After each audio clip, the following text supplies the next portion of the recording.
நேயர்களுக்கு astro KS ஐயங்காரின் பணிவான வணக்கங்கள். இந்த வாரம், அதாவது 22/5/2023 அதிலிருந்து 28/5/2023 வரலாம் உண்டான வாரத்திற்கு என்னென்ன பலன்கள் அப்படின்றத இப்போ பார்க்கலாம். முதல்ல கோல்சாரம் எப்படி இருக்குது அப்படின்றத பார்ப்போம். இந்த வாரத்தில் காலபுருஷ தத்துவத்தின் முதல் ராசியான மேஷ ராசியில் குரு பகவான், புத பகவான் மற்றும் ராகு பகவான் இருக்கா. ரிஷபத்தில் வைகாசி மாதம் ஆரம்பிச்சிருத்தோன்றதுனால ரிஷப ராசியில் சூரிய பகவான் இருக்கார், மிதுன ராசியில் சுக்கிர பகவான் இருக்கார், கடக ராசியில் செவ்வாய் பகவான் இருக்கார், துலாத்தில் கேது பகவானும், அதை தவிர கும்பத்தில் சனி பகவானும் இருக்கார். இந்த வாரம் அதிவேகமாக செல்லக்கூடிய கிரகம் அப்படின்னு சொல்லக்கூடிய சந்திர பகவான். ஏன்னா வார பலன்கள், தின பலன்கள்லாம் சந்திர பகவானுடைய மூமெண்ட்டை வச்சு தான் சொல்கிறது. இந்த சந்திர பகவான் இந்த வாரம் மிருகசீரிஷம் 4ஆம் பாதம், அதாவது மிதுன ராசியிலிருந்து பூர நட்சத்திரம், அதாவது சிம்ம ராசி வரலும் இந்த வாரம் 28ஆம் தேதி ராத்திரி வரலும் பூர நட்சத்திரத்தில் இருக்கார்.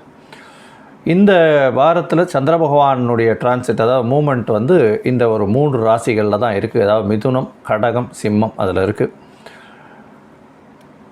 இந்த வாரத்தில் வரக்கூடிய ஒரு விசேஷ தினங்கள் அப்படின்றத பார்த்தோமேயானால் 25ஆம் தேதி நல்ல விசேஷமான நாள், சஷ்டி, அதாவது ஆரண்ய கௌரி விரதம் அப்படின்னு போட்டிருக்கு. அதாவது வன கௌரி விரதம் அப்படின்னு சொல்லுவா. தெலுங்கு பீப்புள் எல்லாம் பார்த்தால வன கௌரி விரதம் அப்படின்றத மேற்கொள்வா. இது எப்போவுமே வைகாசி மாதம் சுக்லபக்ஷ சஷ்டியில் வரக்கூடியது. அதனால் இந்த வன கௌரி விரதம் விரதம் இருக்கிறவாளுக்கு குழந்தை பிராப்தி ஏற்படும், அதாவது குலவிருத்தி ஆகும், நோய் நொடிகள் தீரக்கூடிய வாய்ப்புகள் உண்டு, கடன் சுமைகள் குறையக்கூடிய வாய்ப்புகள் உண்டு, ஆயுள் தீர்க்கம் ஏற்படும் அப்படின்றதுனால இந்த வன கௌரி விரதம் இருக்கா. இதை தவிர பார்த்தோம்னா இந்த வாரம் வைகாசி மாதம் 11ஆம் தேதி, அதாவது தர்மசாலை நிறுவிய நாள் அப்படின்னு இருக்கும். வடலூரில் ராமலிங்க அடிகளார், அதாவது வள்ளலார், அவர் எல்லாருக்குமே சாப்பாடு 3 வேளை உணவு அளிப்பதற்கு எல்லாருக்குமே இலவசமாக சாப்பாடு அன்றைக்கி தான் ஆரம்பித்தா. அதாவது 1867ஆம் ஆண்டு ஆரம்பித்தது. இன்றைக்கி பார்த்தோம்னா 156 வருஷம் ஆகுது. இது ஒரு மிகப்பெரிய விஷயம்.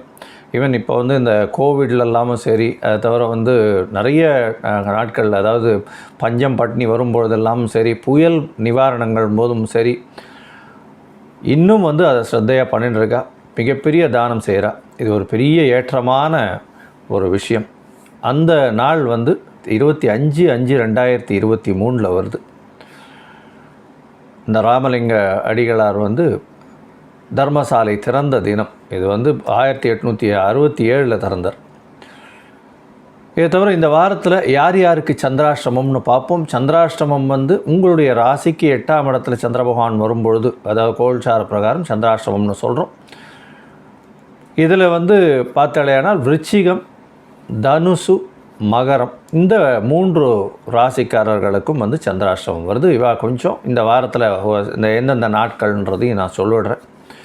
கொஞ்சம் ஜாகிரதையாக இருக்கிறது மிகவும் நல்லது அப்படின்றத சொல்கிறேன். இப்போது ஒரு ராசியாக மேஷத்திலிருந்து மீனம் வரை இந்த வாரமான 22/5/2023 28/5/2023 வரை உண்டான நாட்களில் எப்படி இருக்குன்றதை பார்க்கலாம். கும்பம், அவிட்டம், சதயம், பூரட்டாதி, இந்த 3 நட்சத்திரம் 9 பாதங்களை கொண்ட ராசி. ராசியின் அதிபதி சனி பகவான். சனி பகவான் ஆட்சி பெற்று ஆண் சனியாக இருக்கார். 7.5 சனி நடக்கிறது. இந்த வாரம் பார்த்தாலேயானால் உங்களுக்கு சனி பகவான் ரொம்ப ஸ்ட்ரெஸ்ஸை கொடுப்பார். உடல் நலத்தில் நல்ல ஜாகிரதையாக இருக்கணும். இருந்தாலும் உங்களுக்கு பார்த்தீங்களேனால் எல்லா வேலையும் நீங்களே இழுத்து போட்டுட்டு செய்வீங்க. 6ஆம் இடத்துல இருக்கக்கூடிய செவ்வாய் பகவான் முயற்சி ஸ்தானாதிபதி 6ஆம் இடத்துல நீச்சப்பட்டு போகிறதுனால வேலையில் அபரிமிதமான ப்ரெஷர் இருக்கும். எல்லா விஷயத்தையும் நீங்கள் இழுத்து போட்டு செய்வீங்க. உங்களுக்கு நல்ல பேரும் வரும். அதனால் கவலைப்பட தேவையில்லை. ஆனால் உடல் நலத்தில் ரொம்ப ஜாகிரதையாக இருக்கிறது நல்லது. இந்த கும்பராசிக்காரர்களுக்கு பார்த்தீங்களே ஆனால் முயற்சிகள் அனைத்தும் வெற்றி அடையும்னா 3ஆம் அதிபதியும் 5ஆம் அதிபதியும் 3ஆம் இடத்துல வந்து குரு பகவான் இருக்கிறதும் 5ஆம் அதிபதியோடு சேர்ந்து இருக்கிறது மிகப்பெரிய ஏற்றம். பதவி புகழ் அந்தஸ்து கௌரவம்லாம் வரக்கூடிய வாய்ப்புகள் உண்டு. 4ஆம் அதிபதி 5ஆம் இடத்துல இருக்கிறதுனால புதுசாக வீடு வாசல் ஏதாவது வாங்கிறதுக்கு வாய்ப்புகள் உண்டு. புதுசாக கடன் வாங்கக்கூடிய காலகட்டமாக இந்த காலகட்டம் அமையும். நீங்கள் வந்து திருமணத்திற்கு பார்த்து கொண்டிருந்தீர்கள் அப்படின்னா, அதாவது திருமணத்திற்கு ஏற்கனவே பார்த்துட்ருக்கீங்க இளைஞர்கள் அப்படின்னா, இந்த கும்பராசிக்காரர்களுக்கு இந்த வாரமான 22ஆம் தேதியிலிருந்து 28ஆம் தேதி வரலும் அமையக்கூடிய வாய்ப்புகள் நிச்சயமாக உண்டு. இப்போ வந்து இந்த வாரம் அதிவேகமாக செல்லக்கூடிய கிரகம்னு சொல்கிற சந்திர பகவான், அதாவது உங்களுடைய ராசிக்கு 6ஆம் அதிபதி வந்து உங்களுடைய ராசிக்கு 5ஆம் இடத்துல இருக்கிறதுனால புதுசாக வேலை கிடைக்கிறதுல வந்து கொஞ்சம் தடங்கள் இருக்கும். என்றைக்கு அப்படின்னா 22ஆம் தேதியிலேருந்து 24ஆம் தேதி கார்த்தால வரலும் வந்து புதுசாக வேலை எதுவும் கிடைக்கணும் அப்படின்னு பார்த்துட்டு இருந்தீங்களா, அது தடங்கள் இருக்கும். அதை தவிர கடன் ஏதாவது வாங்குறது பார்த்துட்டு இருந்தீங்கன்னா அதுவும் கொஞ்சம் தடங்கள் வரும். வம்பு வழக்கு இதெல்லாமும் கொஞ்சம் பிரச்சனைகள் இருக்கக்கூடும்.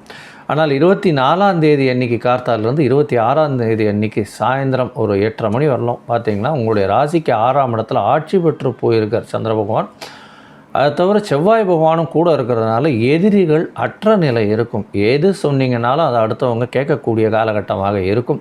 செவ்வாய் பகவான் அங்கே இருக்கிறதும் வந்து அதில் வந்து நீச்சமாக இருந்தாலும் பங்கம் ஏற்பட்டதுனால உச்சத்துக்கு சமம் அப்படின்னு சொல்லக்கூடியது. சந்திர பகவான் ஆட்சி பெற்று போயிருக்கார். அதனால் 6ஆம் அதிபதி ஆட்சின்றதுனால எந்த விதமான போட்டி பொறாமை எந்த ஒரு விஷயத்திலையும் நீங்கள் ஜெயிச்சு வருவீங்க. அதை தவிர வந்து புதிய கடன் ஏற்படக்கூடிய வாய்ப்பு உண்டு. அதுவும் நிலத்துக்குன்னு ஏற்படக்கூடிய கடன் வாய்ப்புகள் நிச்சயமாக இருக்கும்.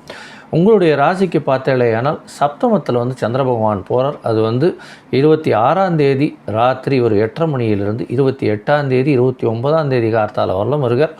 இந்த காலகட்டத்தில் பார்த்தாலேயானால் கூட்டுத் தொழிலில் மிகப்பெரிய ஏற்றம் இருக்கக்கூடிய காலகட்டமாக இருக்கும். திருமணத்திற்கு பார்த்து கொண்டிருந்தீர்களேயானால் கண்டிப்பாக உங்களுக்கு அதாவது ரிசல்ட்டுக்கு எதிர்பார்த்துட்ருக்கீங்க மாற்றுப்பாலினத்தர் மூலியமாக அப்படின்னா நிச்சயமாக ஒரு பாசிட்டிவ் ரிசல்ட் வரக்கூடிய நாளாக இந்த நாள் இருக்கும். இதை தவிர பார்த்தீர்களேயானால் கணவன் மனைவியிடையே நல்ல ஒரு அந்யோன்யம் இருக்கக்கூடிய வாரமாக இருக்கும். 7.5 சனி ஜென்மசனியாக இருக்கிறதுனால ஸ்ட்ரெஸ்ஸு ரொம்ப அதிகமாக இருக்கும். வெளியூர் வெளிமாநிலங்கள் பிரயாணங்கள் மேற்கொள்ள வேண்டிய காலகட்டமாக இந்த காலகட்டம் இருக்கும். தொழிலில் நல்ல ஒரு ஏற்றம் இருக்கும். அதாவது 10ஆம் இடத்தையும் வந்து சந்திர பகவான், அதாவது உங்களுடைய ராசிக்கு 11ஆம் இடத்தை குரு பகவான் பார்க்குறதும், சந்திர பகவான் இந்த வாரத்தில் வந்து ஆரம்பிக்கும் பொழுதே வந்து உங்களுடைய ராசியினுடைய 11ஆம் இடத்தை பார்த்து இருக்கிறதுனாலையும் நல்ல ஒரு ஏற்றமான வாரமாக இந்த வாரம் அமைய போகிறது. நீங்கள் அருகில் இருக்கக்கூடிய நவகிரக சன்னதிக்கு போயிட்டு சனீஸ்வர பகவானுக்கு தீபம் ஏற்றிட்டு வாங்க, நல்லெண்ணெயை போட்டு.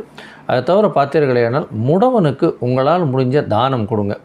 கருப்பு கலர் கொடை தானம் கொடுங்க. அதை தவிர வந்து இது லெதரில் மணி பர்ஸ் அந்த மாதிரியான விஷயங்கள் கொடுங்க. இதன் மூலியமாக சனி பகவானுடைய தாக்கம் நிச்சயமாக குறையும். அதை தவிர வந்து உங்களுடைய ப்ரெஷர் வந்து கொஞ்சம் கம்மியாகும். உடல் நலத்தில் கொஞ்சம் ஜாகிரதையாக இருக்கிறது நல்லது.